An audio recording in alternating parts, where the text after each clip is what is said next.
상가건물 임대차 보호법에서 중요한 걸 다 했어요. 사실은 세 군데가 이렇게 크게 별표가 돼 있단 말이에요. 적용보증금 이거요. 두 번째가 갱신요구. 자, 세 번째가 권리금.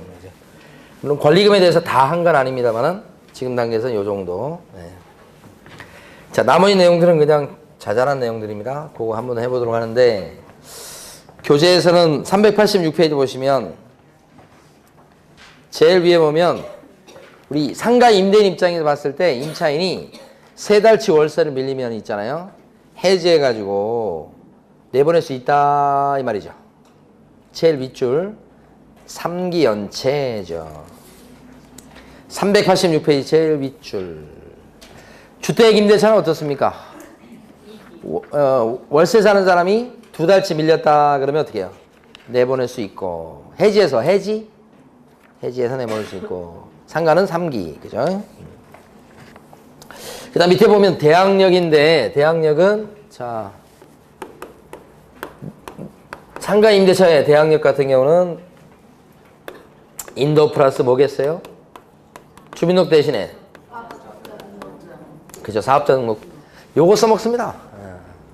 그러니까 인도 플러스 뭐예요? 주민등록 대신에 사업자 등록 신청하면 그 사업자 등록 신청한 뭐예요? 다음날 대항력이 생긴다. 이렇게 요걸로 바뀌는 거예요.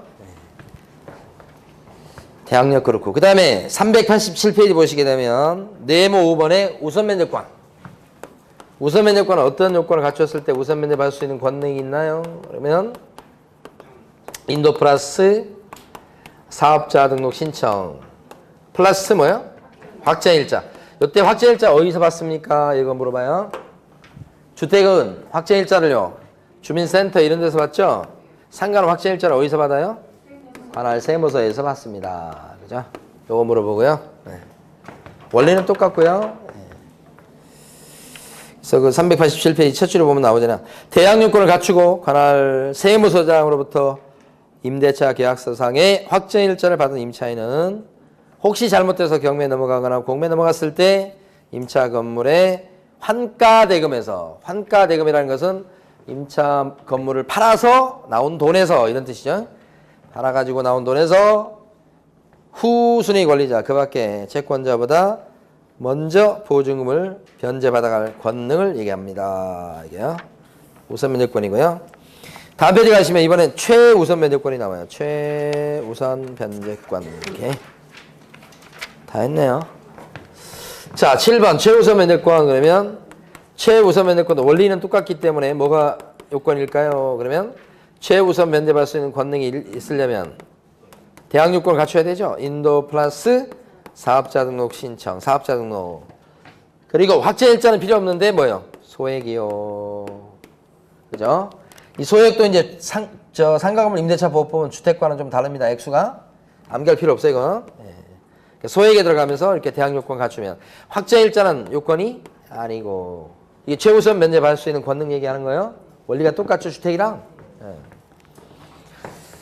자, 그런 얘기가 이제 388페이지에서 네모 6번의 가로 1번. 상가 건물이 경매나 또는 공매되었을 경우 이렇게 나왔죠? 소액 임차인이 언제까지 대항력권을 갖춰야 됩니까? 경매 등기 전까지.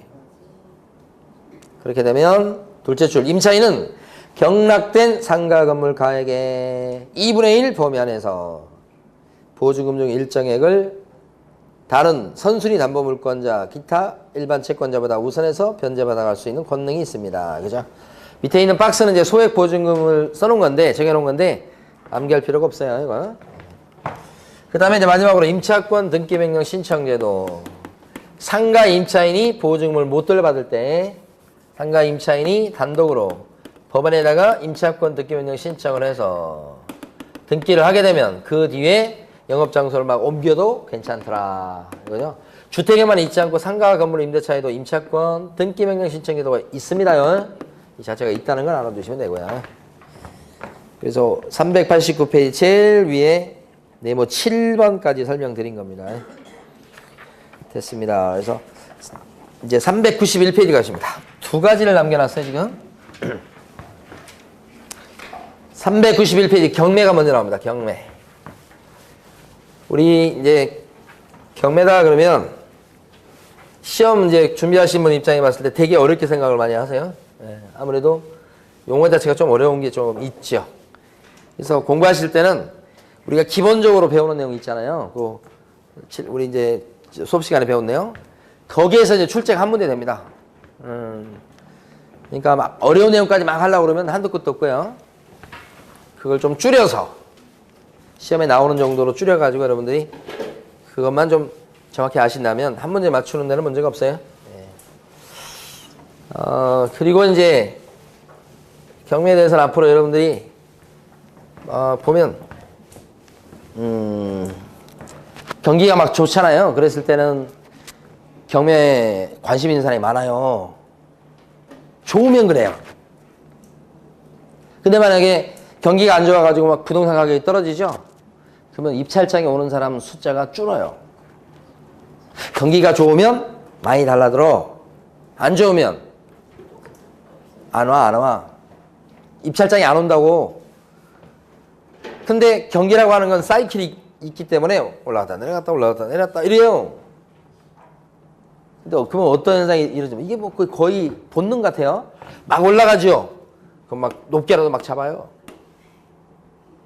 그래가지고 물려 있어요. 경기 막 떨어지죠. 이렇게 다시 가격이 떨어져요. 안 와요. 이제 요때 사고 안 사요. 또 요때 오면 또 사요. 그 다음에 또 부동산은 팔고 막 사는 게 쉽지 않으니까 또 버티지. 그럼 낮게 오면 또 사람들 줄어들어요. 안 사요. 또 요때 살지. 그게 본능 같아요. 본능 거의. 근데 이제 부자 되신 분들은 반대로 움직입니다. 이때 안 사요. 기다려요. 기다리는 게 쉬운 일이 아니에요. 기다리셔야 돼. 이때가 올 거야. 막 떨어지잖아. 사람들도 없지. 경쟁률도 떨어져. 싸게 받을 수 있어요. 그리고 뭐 언젠가는 또 좋은 시절 온다고? 이때 파는 거지. 이때 파는 거지. 일반 사람들이 살 때. 그냥 던지고 나와야지. 그러다 보면 또 기다리면 또 어떻게? 또 와, 또. 그렇게 하셔야 되는데, 안 되는 거야, 이게. 그치. 쉽지가 않아요. 막 올라가면 지금 안 사면 죽을 것 같아. 막 사. 떨어지면 지금 사면 막 계속 떨어질 것 같아. 반대로 움직이셔야 돼, 반대로. 말이 쉽죠, 근데? 자. 거기 지금 경매 절차 10단계를 갖다 지금부터 볼 거예요. 10단계. 자, 첫 번째 단계가 지금 다른 게 다 필요 없습니다. 뭐 권리 분석 이런 건 지금 처음부터 할 게 아니고. 자, 392페이지 보시면 가로 5번 경매 절차 과정이라고 돼 있어요. 일단은 경매 신청에 따른 경매 등기. 경매 신청을 채권자가 하겠죠? 경매 붙인다 이 말이에요. 경매를 붙였어요, 채권자가. 그래서 이제 요때도 경매 신청을 하면 법원이 등기소에다가 부탁을 해갖고 등기를 시켜줘요. 부탁한 걸 촉탁이라고 그래요. 그래서 경매 등기가 딱 돼요. 이렇게. 그럼 이게 무슨 말이에요? 그 부동산이 경매에 넘어갔어요. 라고 하는 거죠. 등기부를 봤더니 경매 등기가 떠 있어. 갑구에. 그러면 뭐요? 그 부동산이 경매에 넘어갔다는 뜻이에요. 그럼 이게 경매 등기가 됐다, 경매에 넘어갔다 그러면 그 부동산을 갖다가 세를 얻거나 사면 위험하다는 뜻이에요. 이 말이 이런 집을 샀어. 그랬다가 나중에 등기 이전을 받았을지라도 낙찰자가 나와버리면 낙찰자한테 소유권 뺏겨. 즉 경매 등기의 의미가 그런 거예요. 경고의 의미예요.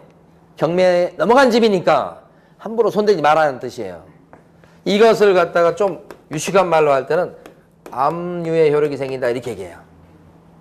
압류의 효력이 생긴다 이렇게 얘기해요. 경매 등기. 근데 이런 경매의 종류가 두 가지가 있어요. 하나가 뭐냐면 강제 경매라는 게 있어요. 또 하나가 임의 경매라는 게 있어요. 이건 기초예요, 기초. 강제 경매라고 하는 것은 바로 경매를 넣지 못하고 일단 재판을 한번 해가지고 거기서 이기면 그 다음에 그것 갖고 경매를 집어넣는 거. 그게 강제 경매라고 하는 거예요. 바로 경매를 넣는 게 아니고. 그래서 강제 경매를 신청하는 대표적인 경우가 세입자예요. 세입자. 세입자는 보증금을 돌려받을 권리가 있는데 주인이 보증금을 안 주잖아. 그러면 세입자 같은 경우는 주인을 상대로 해서 보증금 돌려주시오라는 보증금 반환 청구 소송을 제기해서 그 재판에서 확정 판결을 받으면 그 판결을 갖고 경매를 지불한다 이 말이야. 그 주인의 집을. 그죠? 이게 강제 경매예요. 그렇지만 임의 경매는 뭐냐면 바로 경매를 집어넣는다는 얘기예요. 임의 경매를 집어넣는 가장 대표적인 사람이 은행이에요. 은행. 은행은 대출해간 사람이 이자도 안 갚고 막 그러잖아요. 그러면 바로 경매를 집어넣을 수 있어. 바로 넣는 경매를 재판 안 하고 바로 넣는 경매를 임의 경매라고 그래요. 왜 바로 경매를 넣을 수 있도록 하냐면 등기부에 꿔간 사람과 돈을 꿔준 사람이 둘이 합의해서 저당권 등기를 해놨잖아. 그건 거짓말이 아닐 거 아니에요. 재판을 안 하죠. 그러니까. 합의해서 등기하는 거니까. 그래서 그 법인 등기부만 갖고도 바로 경매를 칠 수 있는 거예요. 그게 뭐예요? 은행이에요. 은행. 그래서 두 가지 경매가 있어요. 자, 그러면 이제 두 번째 절차가요. 2번이요. 이게 뭐냐면 배당 요구의 종기. 종기가 마지막 날을 얘기합니다. 배당 요구에 해야 되는 마지막 날을 결정해서 공고하는 거예요. 채권자 중에 보면 세입자 같은 경우 생각하셔야 돼. 세입자는 가만히 있으면 우선 면제 받거나 가만히 있으면 최우선 면제 받을 수가 없어. 아까 주택임대차보호법, 상가건물 임대차보호법을 아까 했습니다만은 우선 면제, 최우선 면제 요건 중에 우리 빼먹은 건 뭐냐면 가만히 있으면 안 되고 배당 요구해야 돼. 그러니까 우선 면제 받으려고 해도 인도 플러스 주택 같은 경우에 인도 플러스 그다음에 주민등록 전입신고 그다음에 확정일자 세 번째 요건이 뭐냐면 배당 요구. 통지서가 와 법원에서 세입자한테 언제까지 배당 요구하라고. 언제까지. 그게 종기란 말이에요. 그 날을 잡아서 공고한다 이 말이에요. 그러면 세입자는 그날까지 배당 요구를 해야 되는 그런 배당 요구 안 하면 한 푼도 못 받습니다. 그리고 나서 이제 법원에서 그 부동산을 경매로 매각할 준비를 해요.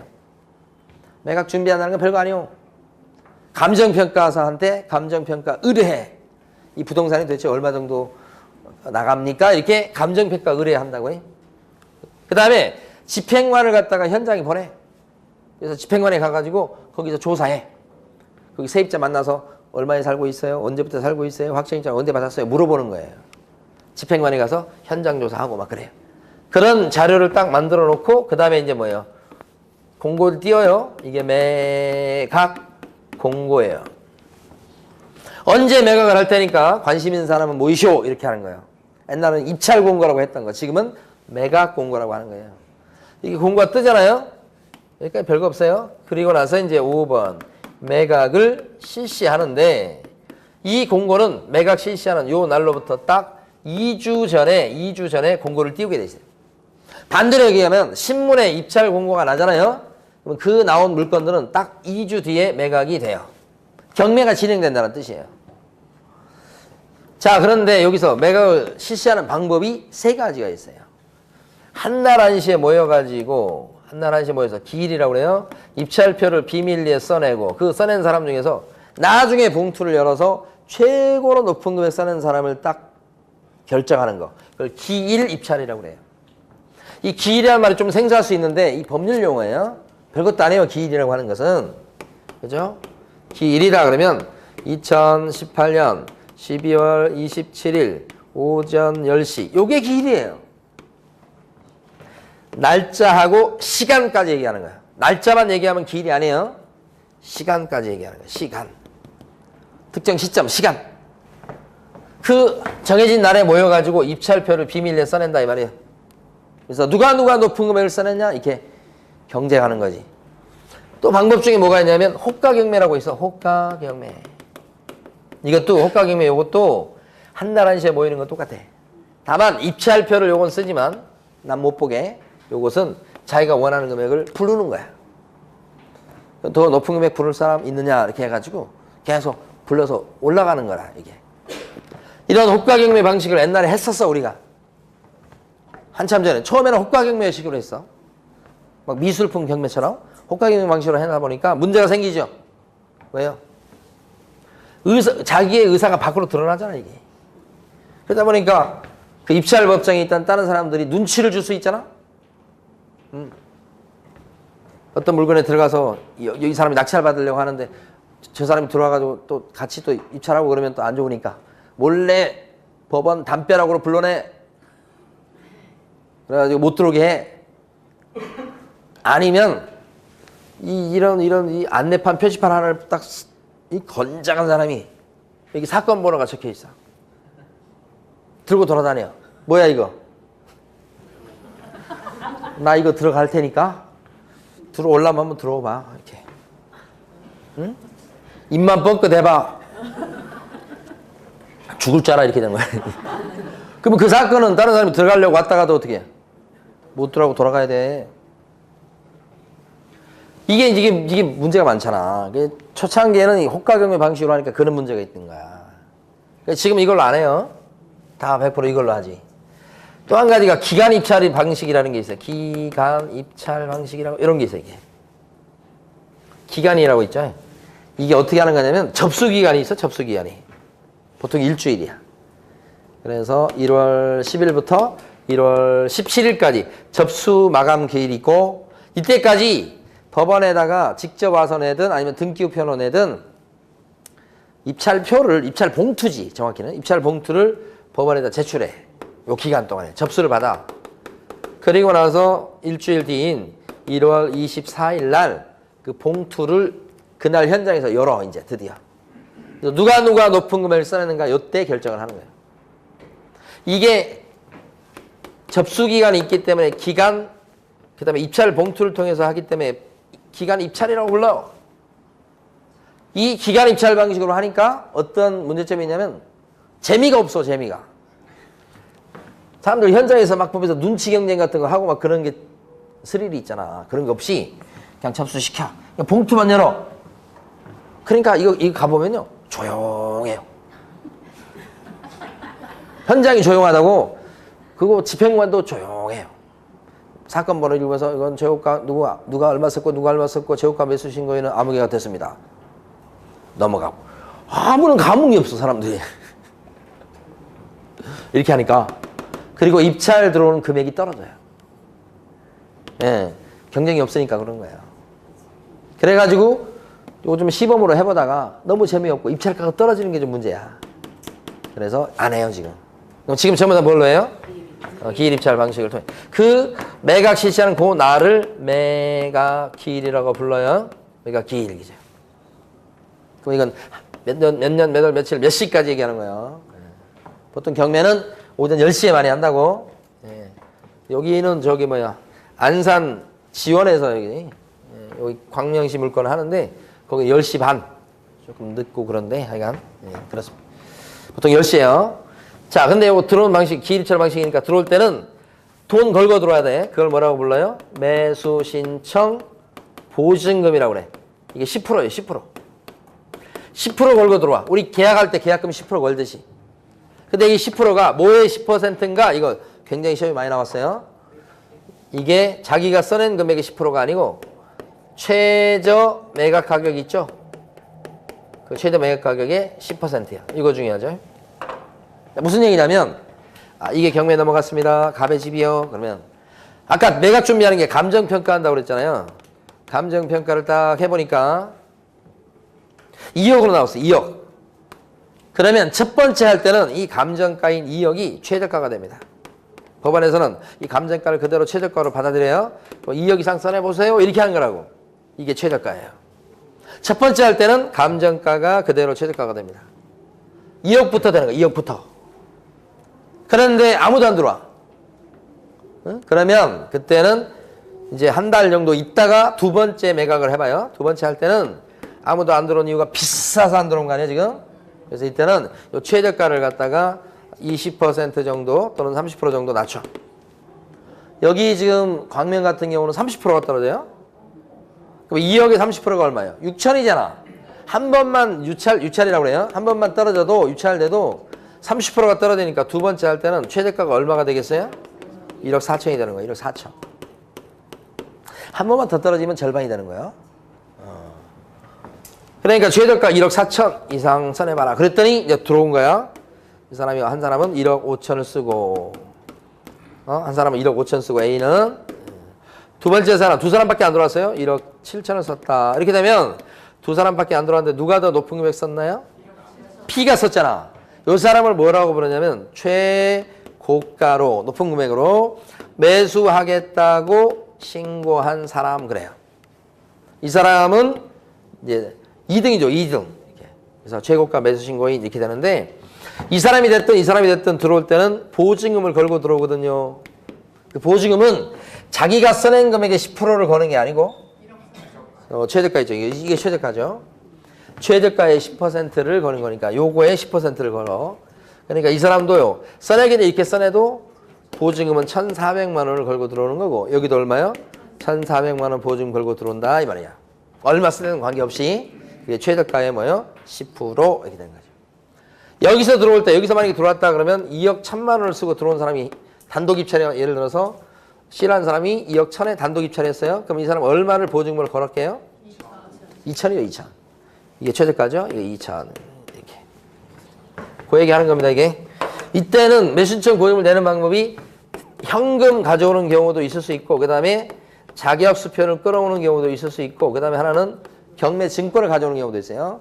지급보증, 경매보증보험증권, 경매증권이라고 하시면 돼. 경매보증보험증권. 이런 거 가져오는 방법이 있는데 대부분은 자격 수표를 끊어옵니다. 예. 현금 가면 세기 힘들잖아.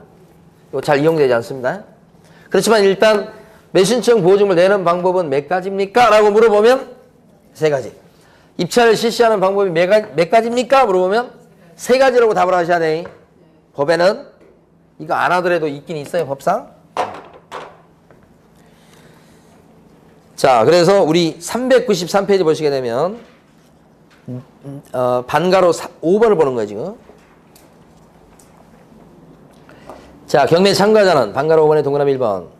경매 참가자는 어떻게 하느냐. 최저 매각 가격의 10분의 1에 해당하는 보증금을 납부해야 되고 방법은 현금, 자격수표, 둘째 줄에 지급보증이 있다, 계약체결 증서의 세 가지 방법이 있다. 동그라미 2번. 집행관은 최고가 매수신고인을 결정한다. 이렇게.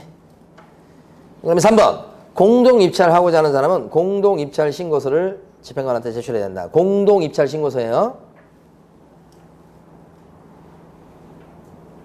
그 다음에 동그라미 5번을 아셔야 돼.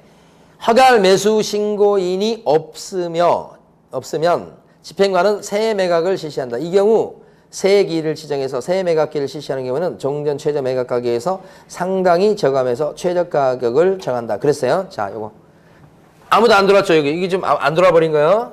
네, 그러면 그때는 어떻게 상당히 낮춘다고 그랬는데 법원마다 어떤 법원은 20% 낮추는 법원도 있고 30% 낮추는 법원도 있고 그렇다는 얘기야.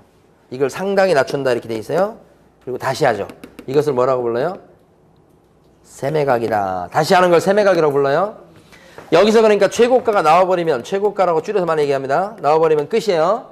근데 만약에 유찰됐죠? 그럼 어떻게 돼요? 유찰했을 때는 다시 할 수밖에 없죠? 이걸 세매각이라고 부르고 다시 세매각 할 때는 어떻게 해요? 최저가를 저감을 하지요. 그러니까 여기까지 왔다가 다시 이렇게 돌아가는 거 이것을 뭐라고 그래요? 세매각. 다시 여기부터 시작하는 거. 그때는 이유가 뭐죠? 아무도 안 들어와서 그렇게 됐습니다. 이때는 최저가를 다운을 시키죠? 저감하죠? 다운시키는 거. 요 얘기는 왜 같은 얘기예요 지금?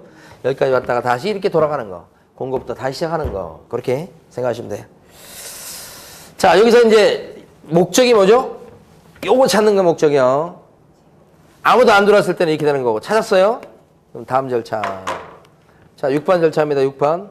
6번이 매각을 허가할 건지 불허가할 건지를 결정하는 절차입니다. 결정.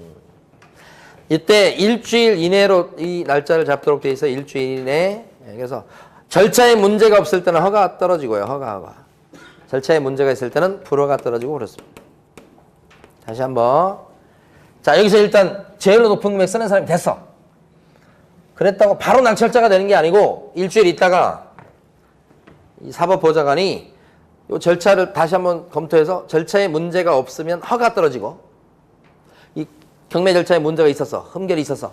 감정평가를 제대로 안 했다든지 아니면 또 누구한테 막 송달해서 알려줘야 될 걸 송달 안 했다든지 그런 일이 발생하잖아요. 그러면 절차에 문제가 있죠. 불허가 떨어져요.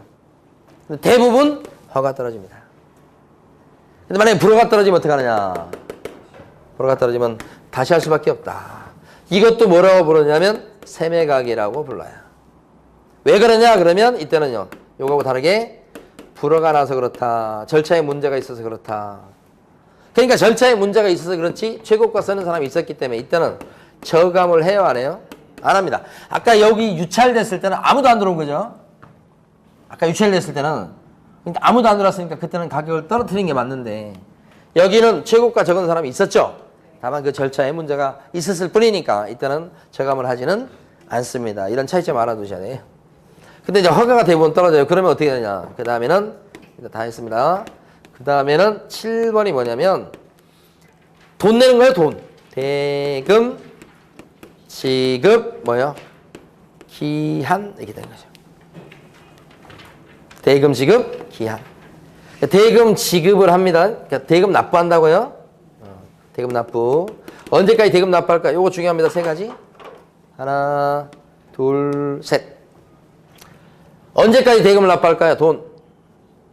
법원이 내라고 한 날까지 돈 내면 되는 거예요.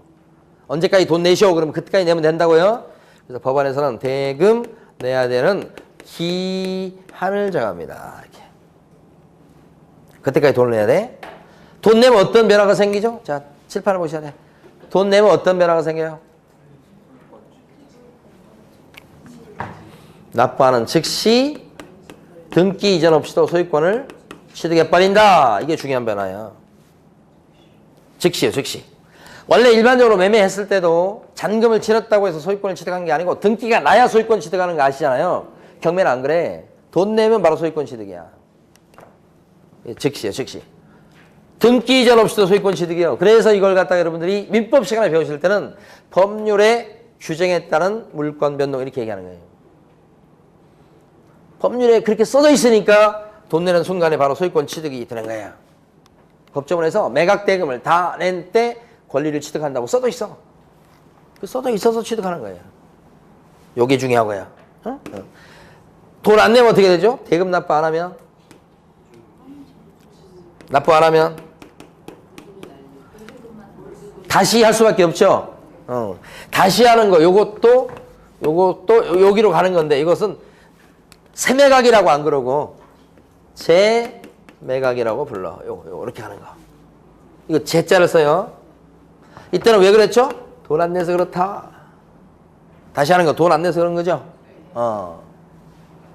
이때는 최저가. 그죠? 그걸 저감을 하지 않습니다. 왜 그래요? 체육과 쓴 사람이 있었고 허가 결정 받은 사람은 분명히 있었단 말이에요. 돈만 안 내서 그럴 뿐이지. 그러니까 이럴 때는 저감을 해요 안 해요? 안 하지. 그럼 여기서 돈 안 낸 사람은 왜 돈 안 냈을까 이거? 왜 돈 안 낸 거예요? 여기까지 허가협정까지 받고 높은 금액 써냈고 허가협정까지 받은 사람인데 왜 돈 안 냈을까요? 돈이 없어서 안 내는 거예요. 아니 그게 알게 모르게 그게 현실이요. 대출을 받아가지고 돈 내는 경우가 많아요. 근데 자기가 원하는 만큼 대출이 안 나오잖아. 못 내게 돼요. 계획이 틀어지는 거예요. 그러면 재매각으로 다시 할 수밖에 없다. 여기가 또 중요해요. 가만히 보면 경매 절차에서는 여기 지금 쭉 보면 여기가 제일 중요해요. 여기가 이 부분이. 그다음에 여기 좀 생략했습니다만은 이쪽 부분이 그 다음에 중요하고 그 다음에 여기가 또 중요하죠. 자, 돈까지 나왔습니다. 그 다음에 어떻게 하죠? 그 다음에 이제 마무리 해 봅니다. 돈 나왔으니까 돈 나눠 가져가야 되죠. 돈 나눠 가지는 걸 뭐라고 불러요? 배당이다 이렇게 부르는 거죠. 그리고 이제 돈 나눠 가지고 그 다음에 어떻게 해요? 이제 등기부 정리해야 되죠. 낙찰 받은 사람 앞으로 등기 넘어와야 될 거 아니에요. 그게 이제 이전 등기예요. 근데 조심할 건 이 등기가 넘어왔을 때 소유권 취득해요? 벌써 이때 소유권 취득했어요. 다만 등기부만 정리할 뿐이에요. 이때도 법원에서 등기소에다 부탁해서 등기를 해주게 돼요. 촉탁에 의한 이전 등기가 되는 거예요. 이것도. 여러분들은 이제 낙찰을 받고서 법원에다가 촉탁 신청해달라고 촉탁 신청서를 내면 법원이 촉탁해가지고 등기를 해줘. 이렇게. 등기 필증이 나오는 거 이제. 자, 그랬더니 이렇게 해서 이제 등기부까지 정리가 됐는데 가서 보니까 그 물건지에 아직도 안 나오고 있는 사람이 있을 수 있죠. 세입자라든지 집주인이라든지 옛날 집주인. 그랬을 때 그 사람들은 어떻게 해요? 끄집어내야 되겠죠. 그 점유이전 받는 걸 뭐라고 그래요? 인도. 다른 말로 명도. 보통은 이제 이사비 협상을 해서 이사비를 주고 내보내는 게 일반적이고 거의 95% 이상. 강제 집행을 해서 내보내는 경우는 뭐 5% 미만 이렇게 돼요. 그래서 강제로 끄집어내는 방법도 있고 강제 집행 아니면 이사비를 줘가지고 내보내는 방법도 있고 그렇다 이 말이죠. 이런 것들은 잘 시험에 나오는 부분들은 아니에요. 여기라든지 이런 데가. 교재 한번 정리해 볼게요. 393페이지에서 반가로 6번. 동그라미 1번이요. 매각 결정기일은 매각기일로부터 언제까지로 정한다? 요거 일주일요. 시험에 나왔었어요. 일주. 자, 그 다음에 동그라미 6번 가십니다. 매각 불허가가 확정이 되면 동그라미 6번요. 다시 매각기를 잡아야 됩니다. 이것도 새 매각기라고 하는데 이때는 최저 매각 가격을 저감을 합니까? 안 합니까? 여기서 불허가 나서 그렇게 한다. 그렇게 되면 그때는 절차에 하자가 있었을 뿐 최고가 서는 사람이 있었기 때문에 저감을 하지는 않는다. 동그라미 6번 알아두셔야 되겠고요. 자, 넘어갑니다. 다음 페이지. 반가로 7번. 대금의 납부죠. 그죠? 나쁜데 거기서는 동그라미 2번. 매각 대금은 언제까지 납부해야 됩니까? 법원이 정한 대금 지급 기한까지 대금 납부해야 됩니다. 그죠? 이때는 바로 그냥 대금 납부하는 순간에 즉시 소유권 취득입니다. 만약에 이때 대금 납부 안 하면 어떤 일이 벌어집니까? 대금 납부 안 했다. 그렇게 되면 다시 재매각을 거칠 수밖에 없어요. 그리고 돈 안 낸 사람은 어떻게 되죠? 걸었던 자신의 입찰 보증금, 매수신청 보증금 어떻게 몰수당하게 되죠. 동그라미 4번 보면 자, 차순위 매수 신고인도 대금을 납부하지 않으면 보증금은 어떻게 되고요? 몰수되고 저감하지 않고서 다시 재매각기를 실시한다. 재매각을 실시한다. 이때 재매각기로 가게 되면 저감이 없기 때문에 종전 최저가로 다시 들어가게 됩니다. 그런 얘기. 자, 나머지는 별거 없고요. 공매 이런 거 지금 시험에 안 나옵니다. 자, 마지막 396페이지 갑니다.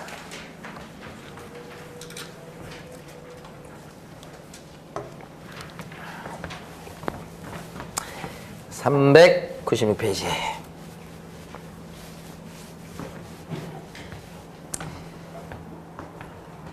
어제 이제 그 경매 강의 끝나는 학원의 그 수험생들, 그러니까 수강생들이랑 이렇게 이제 저녁 식사하면서 얘기를 들어보니까, 그분들도 참 그 파란만장한 게 있더라고. 얘기 들어보니까.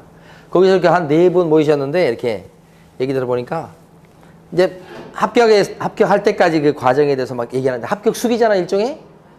눈물 없이는 들을 수 없는 합격 수기가 막 쏟아져 나오는 거예요. 한 분 같은 경우는 보니까 거의 10년 만에 합격을 한 거야. 근데 그 과정에서 이제 공부만 편하게 할 수 있는 입장이 아니었던 거야. 중간에 애가 이제 막 그 고등학교 가고 그러니까 막 대학 입시 그것 때문에 공부하는 둥 마는 둥 하고 싶은데도 못하고 막 그냥 애 뒷바라지하고 막 그랬던 시절이 있었던 거야. 그러다가 이제 드디어 작년에 합격을 했으니까 오죽하겠어요? 예. 또 한 분은 또 뭐 얘기 들어보니까 막 공부하면서 보통 살이 찐다고 그러잖아요. 공부하다 보면 이제 스트레스 받는 살도 있고, 그다음 많이 드실 거 아니에요? 움직임은 덜하고, 그래서 뭐 6kg 쪘다고 막 그랬었고, 막 그런, 그렇게 또 어떤 분은 또 다치셔가지고, 시험 보기 직전에 또 뭔 일이 이렇게 많이 생기나 몰라. 시아버님 돌아가시고 막, 시험 직전에. 그러면 그거 또 뭐 또 참여하고 막 이렇게 해야 되잖아. 그러니까 그런 과정에서 막 시험 얼마 안 남았는데 막. 그래가지고, 위기를 겪다가 또 겨우 합격하고 막, 떨어질 줄 알았는데 합격했다고 하면서 막 좋아하시더라고요. 그러니까 이게 1년 동안 공부하면서 우여곡절이 있게 되게 돼 있어요, 여러분들이. 그걸 거치고 이겨내고 하면서 이제 시험장까지 가고 합격을 하시게 되는 거지. 정말 그게 그냥 몇 줄로서 표현될 수 있는 게 아니라 예. 힘든 과정이 있겠죠? 예. 그걸 거치면서. 예. 자, 이제 시작입니다. 이제 1월 달부터. 예. 아직 시작도 안 했어요, 이제. 예. 자, 마지막으로 매수신청 대리인에 대해서 이제 한 15분 정도 예, 할 수 있도록 하겠습니다. 여기서 보시면 뭐냐면 매수신청 대리인이요. 자격증 따갖고 있는 사람, 요걸 이해하시면 돼요. 자격증 따갖고 있는 사람을 공인중개사 이렇게 불러요. 근데 자격증 딴 사람이 뭘 하고 싶냐? 중개업을 하고 싶어. 그때는 이 자격증 딴 사람이 어떻게 하느냐? 자격증 있다고 바로 중개업을 할 수 있는 게 아니에요. 어떻게 해야 된다고 그랬죠? 등록을 하도록 돼 있죠. 등록. 어디에 등록합니까? 구청. 여기는 시청. 그죠? 등록관청에 등록을 한단 말이야. 그러면 중개업을 갖다 할 수 있어. 이렇게 등록관청에 등록을 낸 사람을 뭐라고 부르죠? 개업 공인중개사라고 부르죠. 개업 공인중개사 줄여서 개공이 됐을 때만 뭘 할 수 있어요? 중개업을 할 수 있다. 이렇게 되는 거라고. 그런데 이 개업 공인중개사가 중개업만 하고 싶은 게 아니고 중개업을 하면서 딴 일을 같이 하고 싶어요. 대표적으로 경매 입찰 대리라고 해요. 경매 물건에 대한 입찰 대리를 같이 이걸 하고 싶어 이것도. 그러면 개업 공인중개사인 상태에서 이걸 못 해요. 이거 하려고 그러면 등록을 한 번 더 해야 돼. 이때 어디에 등록하는 거죠? 법원. 법원에 등록을 한 번 더 하면 그때는 떳떳하게 경매 입찰 대리를 할 수 있다. 이렇게 되는 거예요. 여기. 이렇게 법원에 등록된 양반을 어떻게 부르냐면 우리가 매수 신청 대리인이라고 불러요. 우리가 이 사람을 공부하려고 하는 거예요. 그러니까 순수한 개업 공인중개사하고는 구별되는 거예요. 그러니까 자격증 따가지고 등록관청에 등록이 되면 그때는 공인중개사인 개업 공인중개사가 되고, 그죠? 중개업을 할 수 있겠죠? 자, 사람 중에 법인이다 그랬을 때 법인이 등록 신청을 해요. 등록관청에. 그러면 이때는 개업 공인중개사 중에서 법인인 개업 공인중개사가 되는 것이에요. 법인인 개업 공인중개사가 되면 개공으로서 어떻게 해요? 떳떳하게 중개업을 할 수 있다. 이렇게 되는 거지. 증이 있다고 바로 할 수 있는 건 아니고. 자, 그런데 중개업을 하면서 동시에 경매 입찰 대리를 하고 싶다. 응? 그러면 이 사람은 개업 공인중개사는 등록을 한 번 더 하는 거예요. 법원에다가. 여기 같은 경우는 이제 수원지방법원 관할이니까 수원지방법원장한테 등록하는 거야. 그러면 매수신청 대리인에 대해서 입찰 대리까지도 같이 할 수 있어. 이렇게. 그 다음에 법인인 개업 공인중개사가 만약에 수원지방법원장한테 등록을 했다 그러면 경매 입찰 대리를 또 같이 할 수 있고 이렇게 되는 거지. 우리 이 사람을 보려고 하는 거야. 근데 중요한 특징은 뭐냐면 자격증이 있다고 해서 자기는 중개업은 관심이 없고 경매 입찰 대리만 할 거다 난다고 그렇게 생각을 해요. 그렇다고 해서 이렇게 매수신청 대리로 등록을 받아주질 않아요. 무조건요. 개업 공인중개사로 일단 무조건 돼야 돼. 이걸 안 하더라도 개업 공인중개사에 해당되는 이 사람에 한해서만 등록을 시켜주니까. 그래서 우리는 이 사람을 좀 공부하려고 그래. 그러니까 지금까지 공부했던 사람은 이 사람 얘기를 공부했었어요. 이 사람과 이 사람이 같은 사람일지라도 신분의 차이가 있다는 얘기예요. 차이점 같은 걸 주로 보시면 되겠다 이런 거죠. 그래서 여기서 이렇게 등록이 되려면 그 요건들 이런 것들 나와요. 먼저요. 396페이지 보십니다. 네모 3번에 가로 1번에 반가로 1번 등록 신청이 가능한 사람 이렇게 나와 있죠. 자, 첫 줄을 보면 누가 등록 신청이 되냐면 개업 공인중개사 또는 법인인 개업 공인중개사는 이렇게 돼 있어요. 매수신청대로 등록 신청할 수가 있다. 그럼 이 얘기는 개업 공인중개사 중에 어떤 사람이 있냐면 부칙개공이 있죠. 부칙개공. 부칙개업 공인중개사가 매수신청대로 등록할 수 있어요, 없어요? 안 된다 이 말이에요. 안 된다 이 말이에요. 응? 이건 안 되고요. 여기는 되는 거예요. 이렇게 하는 거예요. 지금. 앞에 나와 있는 개업 공인중개사는 개업 공인중개사 또는 할 때 그 개업 공인중개사가 요 사람 얘기하는 거예요. 요 사람 공인개공. 뒤에는 법인개공. 여기는 안 되고 소속 공인중개사 같은 경우도 안 되겠죠. 그냥 공인중개사도 매수신청대로 등록할 수가 없다고 그랬어요. 아까 공인중개사 안 되고 소공 안 되고 요 사람이랑 요 사람만 되는 거야. 이게 첫 번째 조건이에요. 사실은. 자, 그 다음에 반가로 2번에 보면 결격자가 아닐 거 그랬어요. 자, 세부적으로 보는 거 아니에요. 매신청대로 등록이 되려면, 등록이 법원에 되려면, 자, 결격자가 아니어야 됩니다. 여기까지. 반가로 2번요. 결격사에는 지금 세부적으로 안 볼 거야. 자, 그 다음에 오른쪽 페이지 가십니다. 가로 2번. 매신청 대리인 등록은 어디 가서 하는 거냐? 법원인데, 자, 구체적으로 두째 줄을 보면 중개사무소가 있는 곳을 관할하는 어디에다가 매신청 대리인 등록한다고? 법원인데 구체적으로는 지방법원장에. 그러니까 여기 같은 경우는 수원 지방법원장이 돼요. 지방법원장한테 매신청 대리인 등록합니다. 그거야. 자, 가로 3번. 매신청 대리인 등록 요건이 파란 박스에 나와 있어요. 파란 박스 보니까 이겁니다. 첫 번째가. 동그라미 1번. 개업 공인중개사 또는 법인인 개업 공인중개사일 것. 아까 했던 거죠? 그 다음에 2번. 중개사무소 개설 등록을 하였을 것. 무슨 얘기예요? 개업 공인중개사가 아니고서는 절대 이게 될 수 없다는 뜻이에요. 그러니까 동그라미 2번은 요건이라고 지금 나와 있어요. 그러긴 해도 여러분들은 무조건 개공, 그중에 요 사람들만 등록될 수 있다는 거예요. 그렇게 이해하시고. 자, 세 번째 요건을 보면 경매에 관한 실무교육을 받을 거. 그러니까 여기 실무교육을 이수해야만 매신청 대로 등록할 수 있어요. 이 실무교육은 뭐에 대한 실무교육이죠? 경매 실무교육. 3번에 있는 내용 지금 말씀드리는 거죠. 여기도 보세요. 여기도 보면 공인중개사나 법인이 중개업을 하고 해서 등록관청에 등록하려면, 그래서 개공이 되려면 여기도 실무교육 받는 게 필요하죠? 여기도 실무교육 받아야 됩니다. 근데 요건 무슨 실무교육이죠? 경매 실무교육. 자, 하나, 이제 세 번째 요건이 이제 나옵니다. 동그라미, 그냥 4번요. 보증보험 또는 공제에 가입하거나 공탁을 하였을 거, 이렇게 돼 있죠. 다시 한번. 보증 설정이 돼 있을 거, 이거예요. 보증 설정. 그러니까, 자. 제가 봤을 때는 매신청 대리인으로 등록되기 위해서는 요 세 가지 요건을 갖춰야 됩니다. 요 세 가지가 뭐냐면 공인 개공 또는 법인 개공에 들어갈 거. 첫 번째. 두 번째는요. 경매 실무교육을 이수할 거. 세 번째는요. 보증 설정해 줄 것. 경매 입찰 대리하다가도 사고 칠 수 있거든. 거기에다가 네 번째가 뭐예요? 결격사에 해당되지 않을 것 이거든. 네, 요 세부적 내용은 지금 보지 마시고. 그럼 여기서 한번 봐요. 여기 공인중개사 또는 법인이 중개사무소 개설 등록하기 위해서 갖춰야 될 요건이 몇 가지냐? 여기도 세 가지요. 뭘까요? 일단 자격증 따갖고 있어야 됩니다. 법인일 때는 누가요? 대표자가. 임원 중에서 3분의 1 이상이. 자격증 있어야 되지. 그 다음 무슨 교육 받아야 돼요? 실무교육. 그 다음에 또 뭘 갖춰야 돼요? 사무실 있어야 돼. 사무실. 그래서 자실사. 이게 등록에 필요한 3요소예요. 세 가지 요건이에요. 거기에다가 플러스 결격자가 아니어야 되지. 파산 선고를 받거나 무슨 뭐 피한정 후견인이 됐거나 뭐 이런 거 있잖아.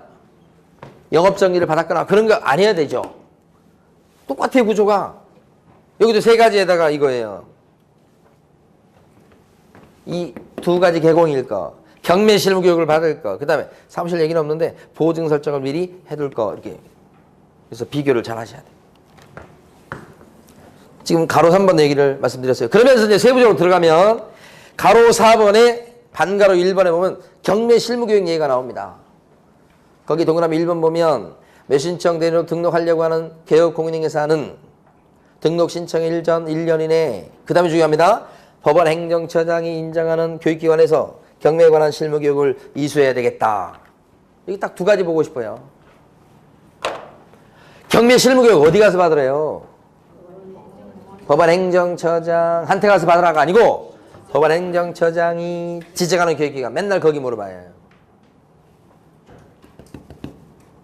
법원 행정처장이 지정하는 교육기관에서. 그죠?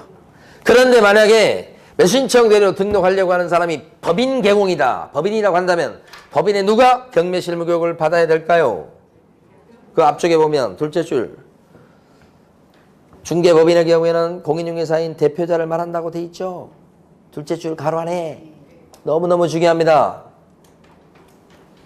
대표자만 경매 실무 교육을 받으면 된다 이거예요. 대표자가 아닌 임원들은요. 경매 실무 교육을 받을 필요가 없다는 거지. 근데 그 점을 보는 순간에 여기가 떠올라야 돼요. 이 법인이 중개사무소 개설 등록을 하려고 했을 적에는 이 법인의 누가 요 실무교육을 받습니까? 이건 중개업에 대한 실무교육이에요. 법인의 누가 중개업에 대한 실무교육을 받나요? 누가 받죠? 그때는 대표자를 포함해서 임원, 사원, 전원이 다 받죠. 이 중개업에 대한 실무교육은 경매 실무교육은 법인의 경우 누구만 받나요? 대표자만 받죠. 요 법인 개공일 때는 대표자만 경매 실무교육을 받는 거예요. 대표자만 너무너무 중요하죠. 그 다음에 그 밑에 보시면 박스 밑에 동그라미 2번 교육의 내용이 있는데 교육의 내용은 보시면 막 어려운 용어들이 많이 나와요. 그런데 필요 없고 동그라미 2번 둘째 줄 끝에 시간 좀 알아두셔야 돼. 이 경매 실무교육은 받아야 될 교육시간이 몇 시간이게요? 32시간 이상 44시간 이하. 그죠? 경매 실무교육을 받다가 죽어나요. 그래서 사자로 끝나는 거예요. 이게. 32시간 이상 44시간 이하. 여기는 몇 시간이게요? 이 중개업에 대한 실무교육 시간은 몇 시간이게요? 저거보다는 교육 시간이 좀 적은데 28시간에서 32시간 이하 이렇게 되죠. 좀 적죠 시간이? 얘하고 얘를 혼동하시면 안 되고. 어? 자, 그 다음에 보증 설정이 되어 있어야 된다. 그렇죠. 다음 페이지 넘어가시면 박스가 나와요. 박스 1번에 보면 법인인 개업 공인중개사는 얼마 이상 설정해야 되죠? 2억 이상. 분사무소가 하나 늘어날 때마다 1억 이상 추가요. 똑같죠? 공인중개사인 개업 공인중개사는 얼마 이상? 1억 이상이죠. 여기도 그랬었죠? 여기도 법인 개공일 때는 2억 이상, 분사무소 하나당 1억 이상 추가, 공인 개공은 1억 이상. 똑같죠, 여기랑. 똑같은데 어디가 뭐가 다르냐? 이게 핵심이에요. 다른 점이 뭐냐면 중개업에 대한 이에 대한 보증 설정은 중개사무소 개설 등록한 이후에 요때 보증 설정을 합니다. 등록하고 난 뒤에 보증 설정해요. 업무 개시 전까지. 그러니까 중개사무소 개설 등록하기 전에 미리 보증 설정하지 않습니다. 그러니까 이 보증 설정은 중개사무소 개설 등록 요건에 들어가지 않아요. 그런데 여기 보시면 매수신청 대리인 등록 요건에는 보증 설정이 들어가나요? 들어가죠. 미리 보증 설정이 돼 있을 때나 매수신청 대리인으로 등록을 받아준다. 보증 설정하는 금액은 같으나 그죠? 시기가 다르죠? 그것 때문에 잘 물어보는 거예요. 일단 그렇게 이해를 해두시고. 자, 그 다음에 밑에 보시면 가로 5번에 반가로 2번. 자, 여기요. 지방법원장한테 등록 신청한다고 그랬어요. 그랬을 때는 반가로 2번에 보면 수수료를 납부하도록 돼 있어요.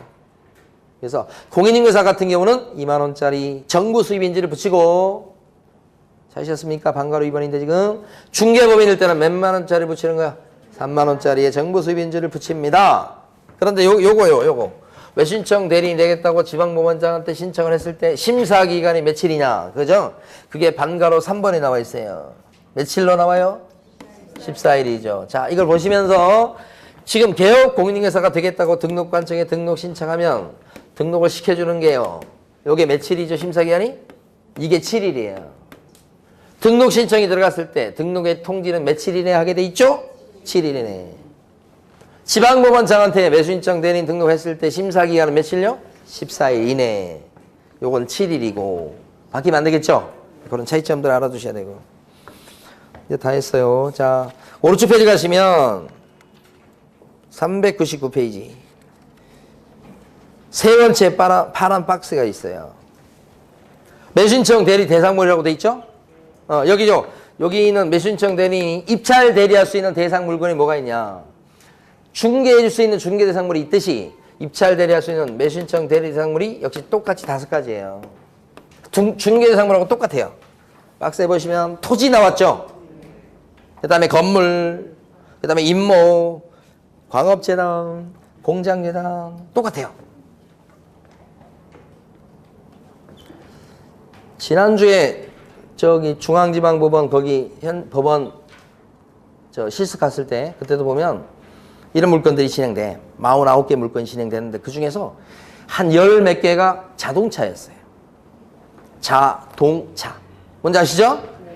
매수신청 대리 대상 물건에 즉 입찰 대리할 수 있는 대상 물건에 자동차 들어가요 안 들어가요? 법원 경매에 자동차가 나온다고? 입찰 대리할 수 있는 물건에 지금 자동차 있어요 없어요? 없잖아요. 없잖아요 지금? 네. 법원에서 실제 자동차가 경매가 되지만 입찰 대리할 수 있는 물건은 자동차는 들어가 있지 않다. 이렇게 봐주시면 되고. 다 끝났어요, 이제. 자, 다음 페이지 가시게 되면 제일 위에 파란 박스가 있는데 큰 별표입니다. 큰 별표. 요게 왜냐면 매년 시험에 나와요. 매년. 이게 뭐냐면 매수신청 대리인으로 등록이 됐을 때 입찰 대리를 해줄 수 있는데 입찰 대리 할 수 있는 그 구체적인 행위가 거기 나와 있는 7가지예요. 그러니까 매수신청 대리인이 됐잖아요. 그럼 어떤 일을 대신 해줄 수 있냐? 1번에 보니까 보증금을 갖다가 대신 갖다 내줄 수 있어요. 1번. 보증의 제공이라고 나와 있죠? 그 다음에 2번은 입찰표를 대신 써줄 수 있다고. 그러니까 매수신청 대리는 입찰표 대신 써주고 이런 사람이에요. 이런 일 하는 사람이요. 3번. 차순위 매수신고를 할 수 있다. 이게 뭐냐면 떨어졌어. 최고가가 못 됐어. 입찰 대리 했는데. 그랬을 때 법원에서는 이 떨어진 사람들 중에서 일정한 자격을 갖는 사람에 대해서는 차순위 매수 신고할 거냐고 물어봐. 차순위 매수 신고는 뭐냐면 혹시 1등 최고가가 대금을 안 내면 당신이 대신 돈 내고 받아가겠냐고 물어보는 거예요. 그래서 차순위 매수 신고 하겠냐고 물어봤을 때 하겠다고 하면 그때는 여러분이 냈던 보증금을 안 찾아오고 못 찾아오고 그냥 놔두는 거예요. 그래서 혹시라도 최고가로 된 사람이 대금을 납부 안 하죠. 그러면 이제 차순위 매수 신고한 사람한테 돈 낼 수 있는 기회가 돌아가는 거야. 그렇게 하겠냐고 물어봤을 때 그렇게 하겠다고 하면 차순위 매수 신고를 하게 되는데 현실적으로 봤을 때는 최고가 된 사람들이 대부분 다 돈을 냅니다. 그래서 차순위 매수 신고 하겠냐 그러면 대부분 차순위 매수 신고를 안 합니다. 그런데 지난주에 갔을 때 차순위 매수 신고 하겠냐 물어보니까 하겠다는 사람이 나오더라고. 그 하겠다는 사람은 경매를 해본 사람이 아니에요. 보통 경매하는 사람 그거 안 하거든요. 그래서 잘 안 하는 겁니다. 3번은 사실은. 그래서 4번 보면 매수 신청 보증금을 돌려줄 것을 신청하는 행위라고 그랬잖아요. 이게 뭐냐면 거기서 만약에 최고가가 아무에 A가 돼버렸어. 근데 여러분들은 지금 3등이 됐어. 그럼 여러분들 어떡하죠? 떨어졌으니까 내놨던 입찰 보증금 그 10% 내놨던 거 있잖아요. 그거 그 현장에서 그 봉투하고 돈 봉투 받아가지고 오면 되는 거예요. 그건데 매수신청 대리는 4번처럼 보증금을 돌려줄 것을 신청하는 행위를 대신할 수 있어. 그러니까 보증금 찾아와는 걸 대신할 수 있다고. 그러니까 가만히 보면 거기요 1번부터 4번까지가 주로 하는 행위요. 5번, 6번, 7번도 나중에는 암기를 하셔야 되는 거 맞습니다. 근데 주로 어떤 일 하냐면 입찰표 대신 써주고 2번 보증금 대신 갖다 내주고 1번 떨어졌을 때 뭐예요? 보증금 찾아봐주고 4번 떨어졌는데 혹시 2등이다 그랬을 때 차순위 매수 신고 하려냐 물어봤을 때 하겠다 안 하겠다 의사표현하는 거 그게 3번 이런 걸 주로 한다는 얘기지. 아시겠죠? 네. 그래서 암기를 꼭 하셔야 되고 자 밑에 가면 이제 2가지만 하면 끝납니다. 밑에 보시면 가로 3번에 나와 있는 반가로 1번과 반가로 2번은 중요합니다. 자 여기 개업공인인사는 그랬어요. 개업공인인사는 매수신청 대리인을 얘기합니다. 매수신청 대리는 대리 행위를 함에 있어서 매각장소 또는 집행법원에 입찰법정이죠. 직접 출석해야 되고 매수신청 대리인이 자기가 대리인데 몸이 아프다고 그래서 다른 사람을 절대 대신 보낼 수가 없어요. 대리 출석이 돼야 안 돼요. 안 돼요. 안 갔으면 안 갔지. 그죠? 남을 대신 보낼 수가 없다고 해요. 직접 출석해야 된다고 해요. 그럴 때 매수신청 대리는 대리인이에요. 그래서 위임장이 있어야 되는 거야. 그래서 반가로 2번 보면 매수신청 대리인인 개업공인인사는 매수신청 대리행위를 하는 경우 각 대리행위마다 이 대리행위가 아까 봤던 7가지 있었잖아요. 그리고 우리 4가지 봤었죠. 그 대리행위를 할 적마다 대리권을 증명하는 문서를 어떻게 해요? 내야 되겠다 그런 얘기. 그러니까 입찰표 대신 써줄 때도 위임장 보여주고 보증금 찾아올 때도 보여주고 이런 뜻이에요 지금. 위임장을.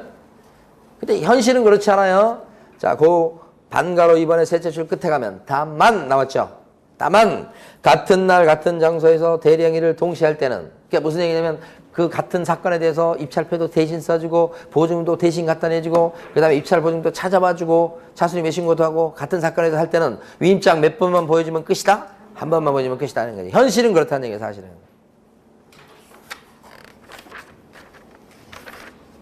그 다음에 돈은 얼마나 벌지 좀 궁금하잖아요, 사실은? 404페이지 가보시면 돼요. 밑에 있는 참고, 박스, 아래 부분. 두 가지만 볼게요. 만약에 경매에 들어가는데 그 경매에 나온 물건에 대해서 권리 분석을 해줘, 권리 분석. 그랬을 때는 보수를요, 50만 원까지 받을 수 있어요. 권리 분석 해주면. 여기 선순위 세입자가 요 아무 게 있어서 선순위 세입자의 보증금 1억 원 낙찰 받으시면 인수해야 됩니다. 이렇게 권리 분석 해주잖아. 그러면 얼마 받을 수 있다고요? 50만 원. 최고 50만 원이란 뜻이에요. 무조건 50이 아니고 50만 원까지 받을 수 있다는 뜻이에요. 그런데 2번 보시면, 밑에 2번 보시면 2번에 가로 1번 보면 최고가 매수 신고인 또는 매수인으로 된 경우라고 돼 있죠? 쉽게 얘기하면 낙찰을 받게 만들어준 거예요. 그러면 밑에 있는 것처럼 감정가의 몇 프로요? 1%. 그 다음에 최저가예요. 1.5% 그 범위 안에서 받는다. 제일 끝줄 부분이에요, 지금. 404페이지 제일 끝줄 부분, 제일 아랫부분. 예. 그러니까 만약에 감정가가 10억이요. 10억. 보통 현실적으로는 감정가 10억이죠. 그럼 낙찰을 얼마에 낙찰 받았나요? 5억에 낙찰 받았어요. 절반은 가격에 받았죠. 이때 자 보수를 받을 때 어떻게 받느냐? 보수 받을 때 감정가의 몇 프로라고요? 1%. 10억에 1% 얼마야? 1,000만 원이요. 그 다음에 요거 이게 지금 5억에 낙찰 받았는데 요때 최저가가 뭐 거의 4억 9천이다 이렇게 봐요. 이게 최저가가 그럼 최저가 4억 9천인데 5억으로 생각해요. 자 4억 9천에 몇 프로라고요? 1.5%. 5천에 1.5% 얼마 같아요? 5억에 1.5%. 750이죠? 사실 이건데 계산하기 힘들잖아요. 네, 그래서 이걸로 하자고요. 그럼 얼마요? 750만 원. 둘 중에서 큰 금액까지 받는 거예요. 이게 아니고 큰 금액까지 받을 수 있다는 거예요. 물론 100만 원 받고 해줄 수도 있어요. 근데 많이 받으면 얼마까지 받을 수 있다고요?